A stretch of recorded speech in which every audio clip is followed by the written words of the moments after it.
లైఫ్లో బాగుపడాలని చాలాసార్లు మనం ప్రయత్నాలు చేసినప్పుడు, ప్రతి ప్రయత్నంలో మనం ఓటమిని చూసినప్పుడు మనం ఈ ఆలోచనకి వచ్చేస్తాం.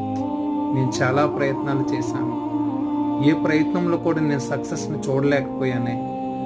నా చుట్టుపక్కల ఉన్న వారు అందరూ బాగుపడుతున్నారు, వాళ్ళు దీవించబడుతున్నారు, వాళ్ళంతా బాగున్నారు, కానీ నా జీవితం ఎందుకు ఇలా అయిపోయిందని నువ్వు ఆలోచిస్తున్నావేమో.